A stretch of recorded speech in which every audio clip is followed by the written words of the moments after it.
Hola a todos, ¿cómo están? Sean bienvenidos amigos de la Tierra Media, primera reseña de 2024.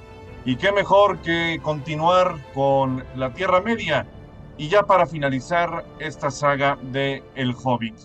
Terminamos con las 6 películas de este fantástico mundo de J.R.R. Tolkien, con Peter Jackson como director, con la batalla de los 5 ejércitos, que dicho sea de paso, cumple 10 años en este año 2024 de haberse estrenado en aquel ya lejano diciembre de 2014.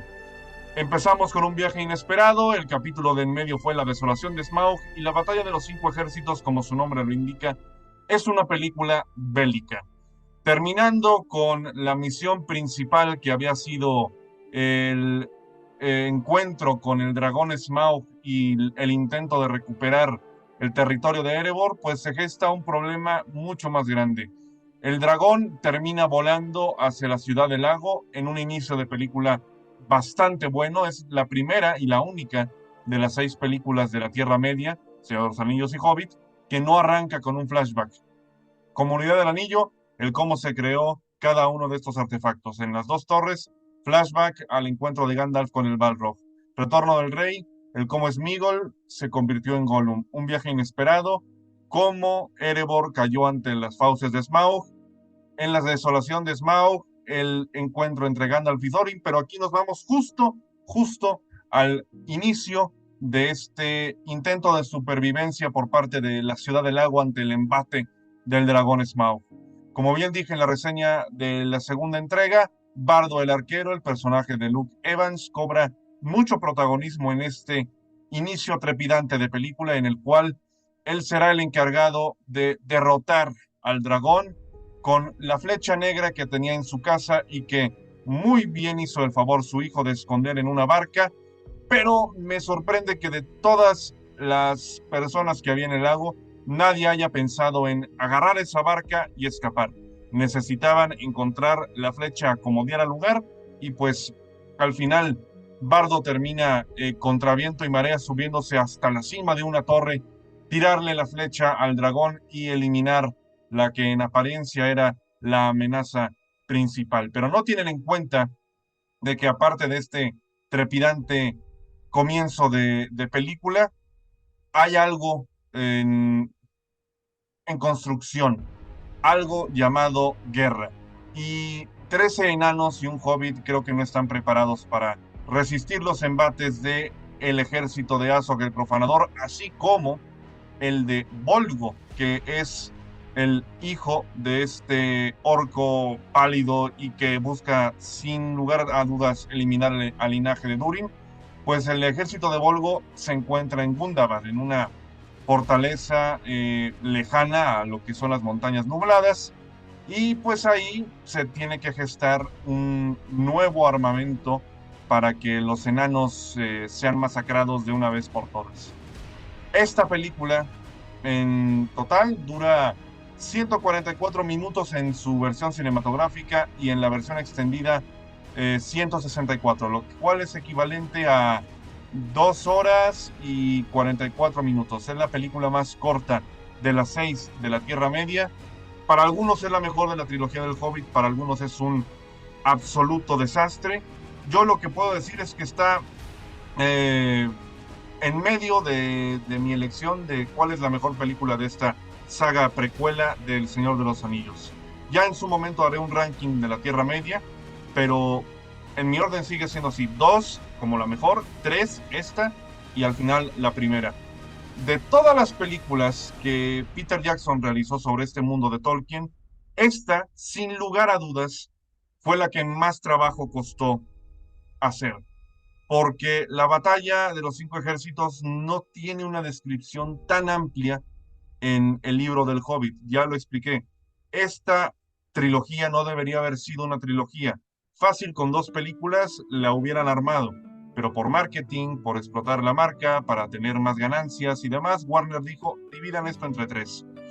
Y es un libro muy pequeño, más que nada enfocado a un público infantil o a una lectura más ligera.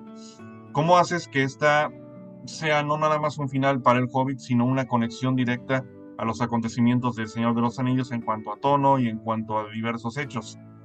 Peter Jackson se las vio muy, muy mal. Había momentos, de acuerdo con los detrás de cámaras, que pueden verlo en el Blu-ray de la versión extendida. Recomiendo ampliamente comprar la versión extendida de estas películas para que tengan un acercamiento mayor al cómo realizaron esta saga. Que sí, tuvo muchísimos problemas a nivel de entrega, a nivel de si había retrasos o no. Peter Jackson tuvo un problema de salud muy fuerte al principio de esta producción. 6 semanas estuvo fuera, entonces imagínense, hacer una película 6 semanas sin tu director al frente, ¿cómo le haces para liderar el asunto? Y esta entrega en particular era más que nada de a ver qué inventamos, a ver qué creamos, a ver qué nos sacamos de la manga, que sea creativo, que sea coherente, pero que sobre todo mantenga a la audiencia interesada. Y la versión de cines de esta cinta adolece mucho de lo que nos prometían un poco los avances, de que iba a ser un cierre espectacular, no solo al Hobbit, sino a la Tierra Media en general, porque esa era la promo. Sé testigo del capítulo definitorio, del capítulo decisivo, de la leyenda, de la saga de la Tierra Media. Y la versión de cines quedaba muy corta, dices, sí, falta jugo aquí, falta algo. Cuando ves la versión ampliada, que son 30 minutitos, media hora extra, sí le añade bastante, así como la Desolación de Smaug tenía mucho más lore y profundidad en su versión ampliada, aunque la versión de cines de esa película salía bien parada, salía bien parada. La de cines de esta no, y me voy a explicar por qué. Había muchas escenas cortadas, escenas de batalla que eran absolutamente interesantes en el avance, pero que al final terminaron cortando. Dices, yo vengo aquí a ver trancazos, vengo a ver aquí un combate entre distintas razas, a combatir a los orcos, a ver cómo finaliza esta historia. Y la versión de cines, la que sacaron en diciembre de 2014, se quedó muy por debajo de las expectativas. Yo la vi 4 veces en el cine, más que nada por el disfrute de lo que es la Tierra Media y demás, pero al final el sabor sí termina siendo un poco descafeinado. La versión ampliada de la batalla de los 5 ejércitos, tiene un sabor mucho más profundo y mucho más delicioso, por así decirlo, en cuanto a expectación y en cuanto a audiencia. Podrían haber esperado Warner y compañía. Podrían haber lanzado esta película sin bronca alguna en los cines y a ver qué otra cosa poner en versión ampliada, pero está muy, muy corta y muy pobre la versión de cines en cuanto a acción, en cuanto a desarrollo, en cuanto a acomodo en la edición, y se nota mucho también en la forma en la que se gestó. Hubo problemas detrás. Peter Jackson y su equipo a veces decían, mira, ¿sabes qué? Vamos a detenernos aquí. No sabemos para dónde estamos yendo, tenemos un plazo determinado de entrega, vamos a detenernos un poco. Y en lo mientras, planear, escribir y demás, para que cada personaje tuviera su punto culmen en esta película. Al ser una película bélica, necesita tener una planeación de quién va a estar en la guerra, cómo lo van a hacer, y eso está muy bien explicado en los detrás de cámaras. Y en la película, en la de cines no está bien ejecutado, y en la versión extendida apenas lograban sacar mayores secuencias a flote. La creatividad aquí era el punto importante, y Weta Workshop y todo el equipo de producción allá en Nueva Zelanda, en lo referente a en los efectos visuales, lograron sacar este producto del pozo, porque si no, estaremos hablando de una película desastre. La versión de cines tiene esas flaquezas, pero en general, la historia que cuentan aquí es cómo Azog el Profanador y su horda de orcos terminan invadiendo Erebor como situación estratégica, a sabiendas, todo mundo sabe ya, de que el dragón Smaug está muerto, la amenaza principal ya no está. 13 enanos en contra de chorrocientos mil orcos, elfos y cuantos ejércitos se quieran imaginar. Yo decía cuando vi la película por primera vez, hay dos decisiones que no entiendo. Una está referente a la guerra y otra ya va más a un conflicto personal de Thorin contra Azog el Profanador. Número uno. Y en esta número uno de acción tengo dos broncas. Una, teniendo un ejército súper ultra mega numeroso, contra 13, Thranduil decide esperar a que salga el sol para atacar. Reúne 100 elfos, ataca la montaña solitaria y acabas con el problema. Pero no, se decidió esperar y obviamente eso le dio tiempo a Thorin para llamar a su primo de las colinas de hierro, a Dain Pie de Hierro. Eso dio tiempo. Thranduil, te tardaste. Thranduil, te tardaste. Número 2. Así como dije que en la versión extendida de la segunda peli ampliaban todo lo referente a Beorn, el cambiapieles, el oso, en cuanto a su presentación y a su participación en la película, acá lo desaprovechan muchísimo, pero muchísimo. En la versión de cines eso era una de las quejas, y acá no crean que le dan mucho tiempo. Beorn, el oso, que en el libro acaba con todo el merequetengue de la batalla de los 5 ejércitos, acá nada más tiene 2, 3 secuencias de pelea y San se acabó. 5, 10 segundos de Michael Persvan como este cambiapieles, dices, amplíalo más, para eso tienes una versión extendida. 5 minutos de pelea con Beorn, en donde haya algo, porque por una razón la versión extendida fue clasificada R, con restricción para mayores de 18. Ahí que haya sangre, ¿no? Que haya sangre, un oso comiéndose la cabeza de unos orcos, hubieran aprovechado esa oportunidad. Y por otra razón, en la versión de cines hay un funeral que terminaron erradicando totalmente de la versión lanzada comercialmente.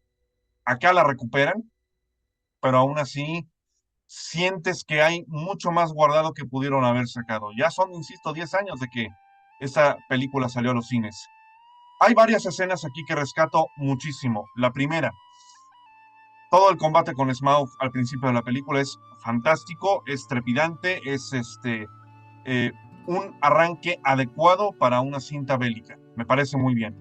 El segundo, todo lo referente a Dol Guldur, lo que veníamos hablando en las películas anteriores, en las reseñas de las películas, que era una trama que está en los apéndices del Retorno del Rey y que en la novela no está tal cual especificado, pero que le da mucha más amplitud a este lore de la Tierra Media y tienes una base literaria.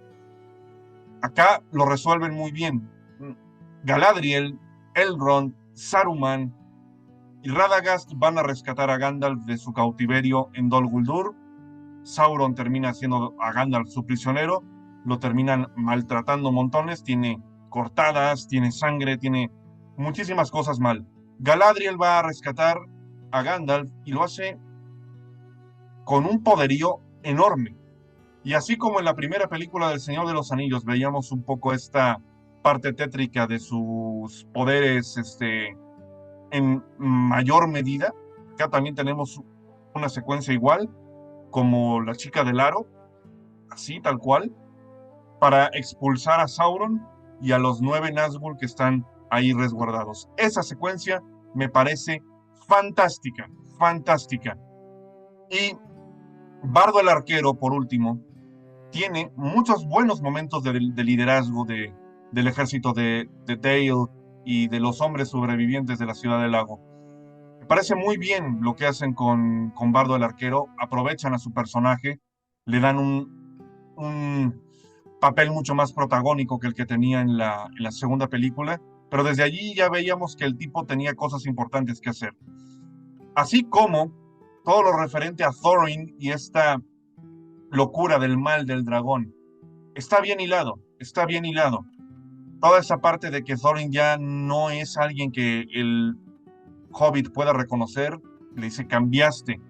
El Thorin que yo conozco nunca se rendiría, nunca cruzaría los brazos, pero todo eso conlleva a que se termine revelando una verdad que ninguno de los 3 enanos hubiera querido escuchar, y mucho menos Thorin en el estado en el que estaba. Para que hubiera una especie de paz entre los enanos y los elfos, así como los sobrevivientes de la Ciudad del Lago por una parte del tesoro que Thorin no quería soltar, así como serpiente que se está anidando a su pequeño tesoro, Bilbo termina entregando la piedra del arca, el objeto por el cual lo contrataron como el 14º miembro de la compañía, a Thranduil y a Bardo para establecer paz. Y en este establecimiento de paz, se termina uno dando cuenta de, uno, Bilbo es súper ultra mega valiente, y dos, está dispuesto a darlo todo por sus amigos, por su compañía, de la cual ya se siente parte. Pero claro, cuando Thorin termina enterándose de esto, se desata la locura y Gandalf termina llegando al rescate. Es ahí de lo que decía de esta parte interesante de su trama secundaria. En el libro nada más te dicen, se va del Bosque Negro, ¡pum! Y en la narración desaparece hasta esta parte en el previo al inicio de la batalla. En el libro, a Bilbo Bolsón lo noquean y ya no termina enterándose de absolutamente nada. Aquí le dan un poco de más juego al personaje de Martin Freeman. Pero la saga se llama El Hobbit. E insisto, lo dije en la reseña de la primera peli y aquí lo vuelvo a reiterar. Tanto la Desolación de Smaug como esta tiene a Bilbo Bolsón ya no tanto como protagonista, sino como un secundario. El prota aparece más aquí, Thorin Escudo de Roble. Pero sí hay personajes inaguantables, pero inaguantables. En la segunda era el gobernador y aquí Alfred. Mira, las escenas que le dan a Alfred en esta peli y también en versión extendida hay una escena horrorosa. Te saca la risa porque dices, bro, es que es ridículo. Es ridículo. El personaje de Alfred, si lo sacabas de la ecuación, incluso hubiera funcionado mejor la película. Es sumamente penoso, de vergüenza ajena, lo que hacen con ese personaje en estas dos películas, la segunda y la tercera. Es la cobardía hecha persona, sin duda alguna, pero podrías haberlo aprovechado mejor. Si lo tienes ahí, dale un poco de juego, no sé, que se redima o algo, salvando a alguien que le termine importando, que haya tenido una conversación de lo que significa el pueblo, la ciudad del lago, la supervivencia. No, no, le termina eh, comiendo la codicia, se pone un vestido de mujer y se termina burlando de él, porque es exactamente eso, un personaje burla. Y es horroroso, es horroroso. El tramo final de la batalla de los 5 ejércitos, que en términos gigantescos es una batalla a gran escala, Weta Workshop hizo lo que pudo con esto, porque se nota a leguas la pantalla verde, se nota a leguas la pantalla verde. Hay momentos en donde ves a los elfos plastificados, puestos el mismo modelo, pero un montón de veces, en el tráiler, en la película y en diversos primeros planos. Mal. Pero hay otros momentos en donde los efectos sí hacen buen uso. En los planos un poco lejanos, tipo cuando llegan las águilas, cuando están los orcos en primer plano, ahí está padre. Uy, pero hablemos del tramo final. Hablemos del tramo final. Cuando por fin salen los enanos a la carga, esa es una escena poderosa, es una escena épica con la música de Howard Shore. En la versión de cines funciona mejor, en la extendida te cortan el rollo. En la extendida te cortan el rollo, no sé si lo sintieron, pero esa continuidad que le daban a la salida de Thorin con la campana tocándose y el cuerno y saliendo todos a la carga, en el corte de los cines, ahí funciona muy bien. En la extendida, ¡pum! De repente te cortan una escena y el rollo se va. La emotividad y la epicidad se cortan de golpe. Ahí hubiera yo dejado la escena tal cual como fue en los cines y añadir otras cosas en extendida. Pero de repente yo me pregunto, ¿cómo es que Thorin Escudo de Roble puede hablar tan tranquilamente con su primo cuando tienes un montón de gente, orcos, elfos, enanos, hombres peleando a tu alrededor? Un abrazo, una plática de, espero que tengas un plan. Se monta en una de estas cabras, porque los enanos llegan en cabras, en la extendida hay un montón de peleas con estas cabras, no caballos, cabras, y eso era lo interesante también del tráiler. ¿Cómo con una cabra terminas eliminando un montón de enemigos? Con un carruaje metálico, con cabras tipo Santa Claus, como si fueran los renos de Navidad, te lo creo. Pero Thorin se va él solo, de frente, contra todos y ganándoles. Yo lo que haría es poner al carruaje enfrente y a Thorin detrás, y ahí sí podría funcionar con un combate uno por acá, pero no todos al jalón. Ahí está otra cosa de que la lógica no va. Acción padre y demás, entretenido, al 1000%, espadas, combate, choque y demás. Pero a veces dices, ¿por qué? ¿Por qué? La escena extendida del carruaje en el hielo contra los orcos y ante los wargos, bien ahí, bien ahí. Error monumental haberlo quitado de la versión de cines. Error monumental. Y otra de las cosas que sí me pongo yo a pensar. Uno, referente a Legolas. Referente a Legolas. Y dos, el amor mal construido entre Tauriel y el enano Kili. Lo de Legolas. Ya hablamos de las legoladas del Señor de los Anillos, lo del surf en las dos torres en el abismo, el columpiarte en la trompa del olifante en el retorno del rey, matando a todos los comandantes que estaban ahí. En el Hobbit tiene lo de las escenas en el río, en la segunda, y acá, contra Volgo, tiene un momento que desafía la ley de la gravedad, del tiempo, del espacio, del universo, multiverso y demás. ¿Cómo es posible que cuando una torre que utilizas como puente, ahí está bien, se caiga y tú, aunque estés súper ligero, vayas escalando escalón por escalón, por escalón, por escalón, y no pase nada con el resto? No te tambaleas, no pierdes el equilibrio, no dices, ay, ya me atoré. No. Esa escena de Legolas es horrible, horrible. Pero si no es así, no matas al hijo de Azog. Horrible, se terminan cayendo las piedrecitas como fichas de dominó. Y ahí va Legolas subiendo cada una de las piedritas como escalón. 1, 2, 3, 4, 5, sube, le hace la maroma al Volgo, ¡pum! Le clava la espada en la cabeza. Y ya, solucionado ese problema. Pero la ejecución sí está muy mal, muy, muy mal. Pero todo lo referente al combate de Thorin con Azog, interesante ese duelo mano a mano, a excepción de una cosa. Si ves que tu enemigo está bajo el hielo, flotando, y tú tienes el arma, yo no lo seguiría. ¿Para qué lo sigues? Corre de ahí, corre, ocúltate, vete a otro lugar, no sigas el cadáver, ay, a ver si ya se murió. No lo sigas. En ese momento creo que fue el único, cuando vi la película por primera vez, estaba así súper emocionado de haber visto esta cinta en cines, no la veía yo ningún error, pero ese sí, yo dije, sí, si lo quieres matar, no sigas el cadáver por el flujo del agua, no vaya a ser que no esté muerto. Vete para el otro lado, dile a una de las águilas, levántale la mano a Radagast, algo, pum, te vas de ahí, se acabó. Pero tienes que ser fiel al libro. Matan a Fili, al hermano de Kili, lo mata Azog, llegan a Ravenhill, a la colina del cuervo, se carga Volgo a Kili, al enamorado de Tauriel, es una escena triste, ahí sí funciona la emotividad, y al final no, porque ni siquiera explican a dónde va Tauriel, ni nada, nada más dice que es un dolor muy fuerte, que era real.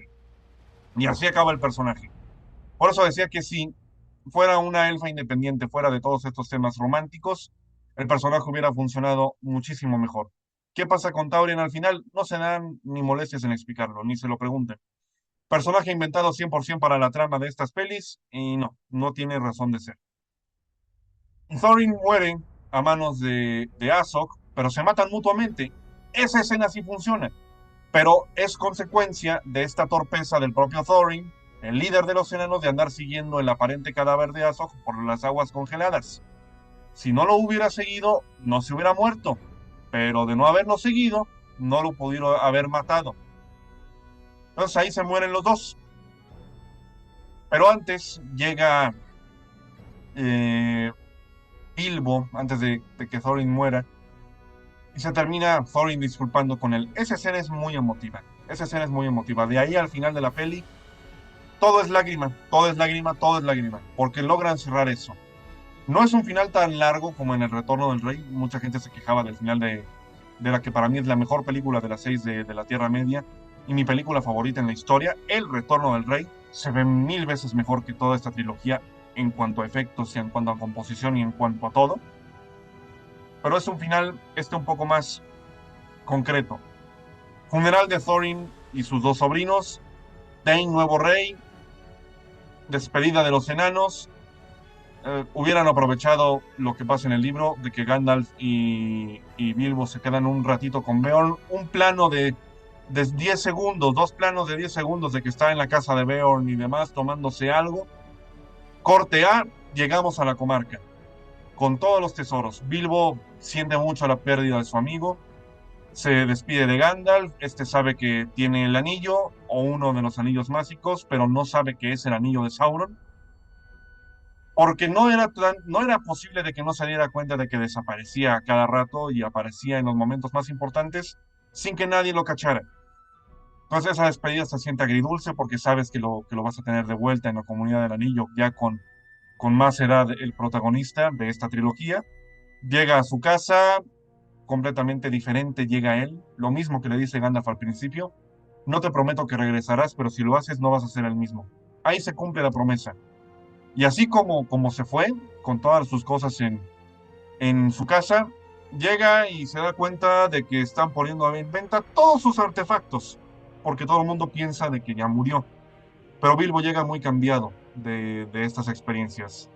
Tanto el combate con Thorin, de todas estas aventuras, que sí con los elfos en Rivendell, con Azog en, en la cueva de Gollum, con el ejército de Bolgo, con el propio Smaug, con los elfos, con las arañas, toda la batalla de los cinco ejércitos. Todas esas experiencias cambian. Y la película termina como Bilbo viendo el anillo.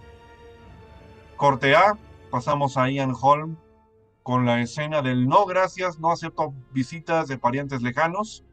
¿Y qué me dices de viejos amigos? ¡Pum! Conexión con la comunidad del anillo y se cierra la película, se cierra la trilogía del Hobbit y con esto la saga de la Tierra Media de Peter Jackson. Es una película que te entretiene, sin duda alguna es una película muy entretenida.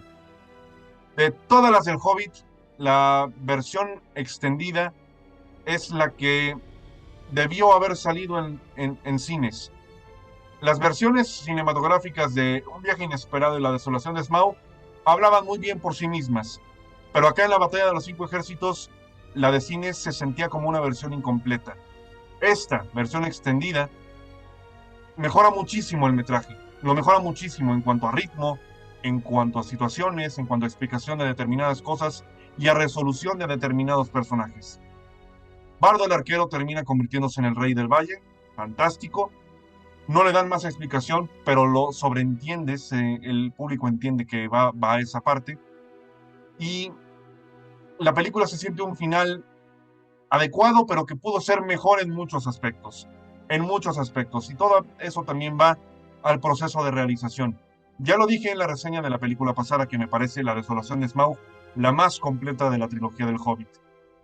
El proceso de hacer estas películas fue mucho más corto y apresurado por parte de Warner con Peter Jackson y compañía, y no hubo tanto tiempo de preproducción como sí lo hubo con El Señor de los Anillos.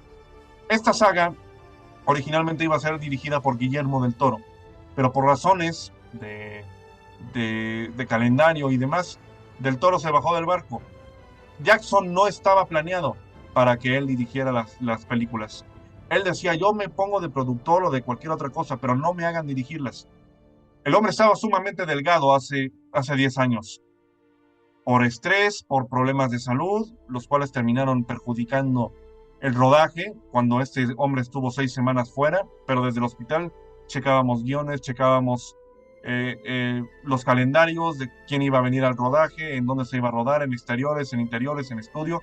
Todo eso conlleva un alto nivel de estrés y se las vio en ascuas el pobre Peter Jackson en la realización de esta trilogía.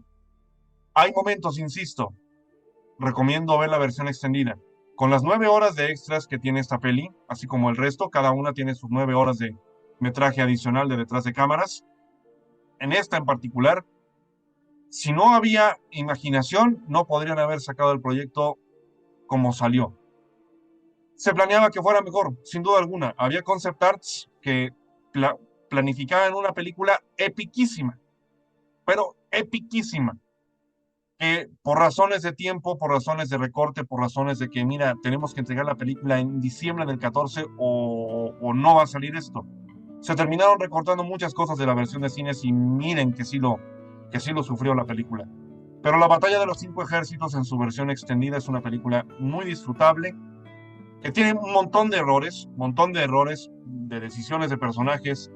Eh, en cuanto a nivel visual, no crean que mejoraron mucho lo que ya estaba deficiente en la versión de cines, pero en cuanto a batallas, en cuanto a secuencias de acción y en cuanto a despliegue de efectos en lo que al combate se refiere, está mucho más completo aquí. Si a la primera película le puse un 7.5, a la segunda le puse un 9, a esta, La Batalla de los Cinco Ejércitos, le voy a poner un 8. Un 8 en general me parece un cierre sólido, pero que pudo funcionar mucho mejor de haberse ejecutado con mayor premura, con mayor tiempo y de haberse decidido algunas cosas con mayor profundidad en determinados momentos. Si ya vieron esta trilogía del Hobbit, ¿qué les pareció? ¿Les gustó o no les gustó? El proceso de detrás de cámaras es maravilloso, hay un esfuerzo enorme detrás y creo que es de valorarse.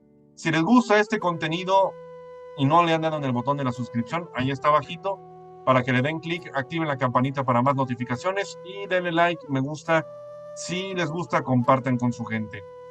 Primera reseña de 2024. Y quería iniciar este año con esta película porque en este año en particular se cumplen los 10 años del estreno de la película. Así que estamos en enero, pero yo creo que para diciembre, de aquí a diciembre, falta un buen rato. Así que vamos a dejar descansar la Tierra Media un poco. En su momento lanzaré un ranking de las películas, algunos shorts y demás, referentes a esta saga impresionante, fantástica, y que puedes seguir viendo una y otra vez y te sigues maravillando pese a estas deficiencias que les menciono en cuanto a trama y en cuanto a ejecución. Ángel Armada Garmendia para todos ustedes, y recuerden que las aventuras en el mundo no se encuentran en los libros ni en los mapas, se encuentran ahí afuera.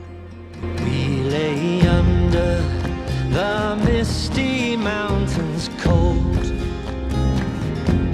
in slumbers deep and dreams of gold. We must awake, our lives to make, and in the darkness a torch we hold.